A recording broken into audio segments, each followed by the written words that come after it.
La visión del trono de Dios.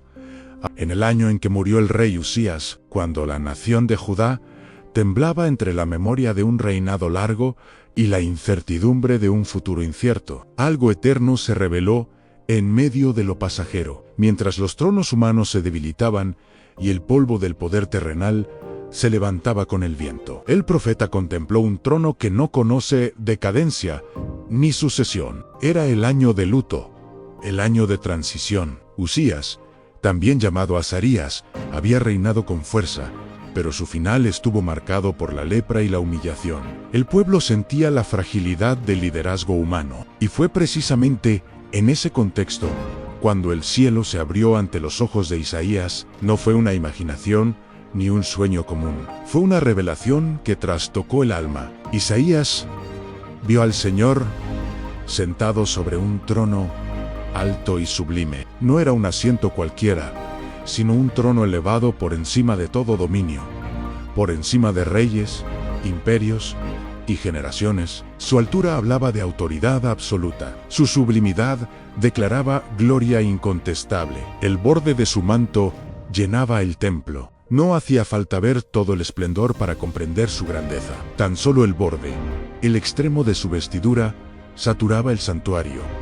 No quedaba espacio vacío. Todo estaba cubierto por la manifestación de su presencia. Sobre él estaban los serafines, no criaturas comunes, sino seres ardientes, cuyo nombre evoca fuego. Cada uno tenía 6 alas, con 2 cubrían sus rostros, con 2 cubrían sus pies, y con 2 volaban. Cubrir el rostro ante la santidad, cubrir los pies ante la majestad, volar en obediencia constante. Y uno daba voces al otro, no en desorden, sino en proclamación incesante: Santo, Santo, Santo, es el Señor de los ejércitos. Toda la tierra está llena de su gloria. No dijeron amoroso 3 veces. No dijeron poderoso 3 veces. La triple repetición enfatizaba la cualidad suprema en santidad absoluta, separación total del mal, pureza infinita, perfección sin sombra. La tierra, no solo el templo,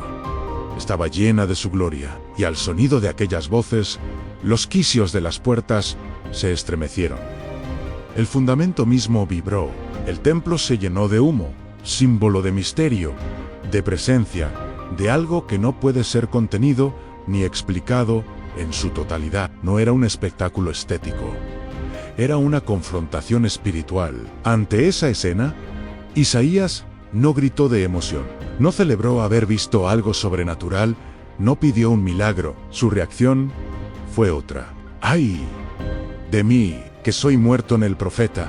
Hombre de palabras, comprendió el peso de su propia condición. Frente a la santidad, la comparación no favorece a nadie. No hay justicia humana que resista el brillo de lo divino, porque siendo hombre de labios inmundos y habitando en medio de pueblo que tiene labios inmundos, han visto mis ojos al Rey, el Señor de los ejércitos. Isaías reconoció 2 cosas: su propia impureza y la condición colectiva de su pueblo. No se colocó por encima de los demás, se identificó con ellos.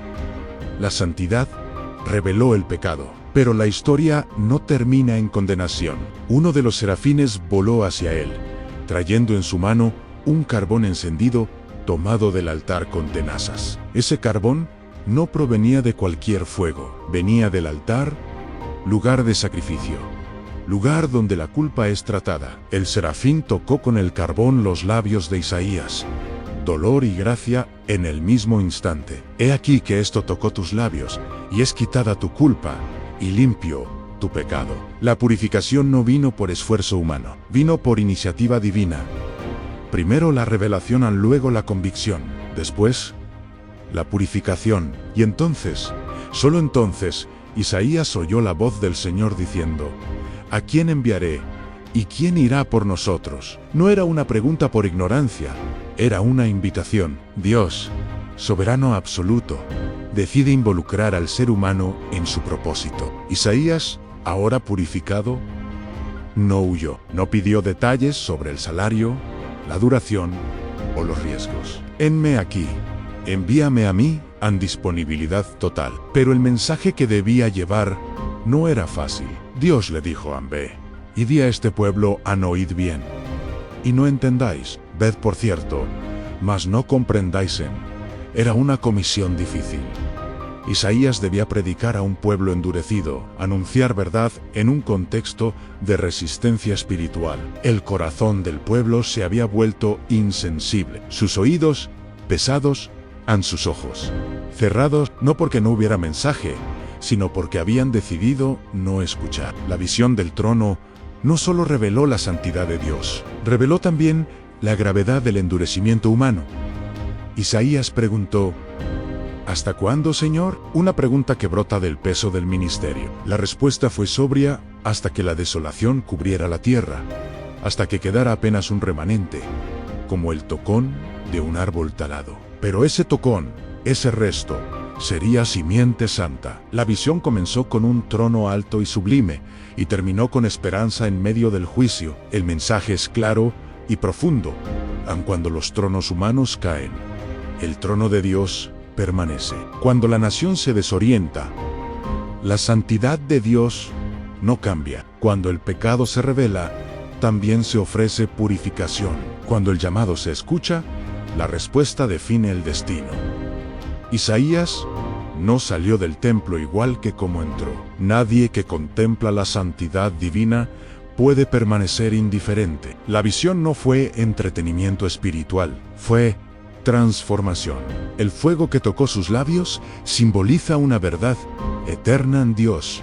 No llama a los perfectos, purifica a los llamados. En tiempos de incertidumbre, como aquel año de la muerte de Usías, la respuesta no está en fortalecer tronos humanos, sino en levantar los ojos al trono eterno. El canto de los serafines sigue resonando a través de los siglos: «An santo, santo, santo». Esa proclamación atraviesa generaciones. Declara que la santidad no es atributo secundario, sino esencia central. Isaías fue enviado a hablar en medio de resistencia, y aún así obedeció, porque cuando uno ha visto al Rey, la obediencia deja de ser obligación y se convierte en respuesta natural. Hoy, como entonces, el mundo enfrenta incertidumbre, sistemas cambian, liderazgos caen en crisis, emergen, pero el trono sigue en pie. La visión de Isaías no es solo un relato antiguo,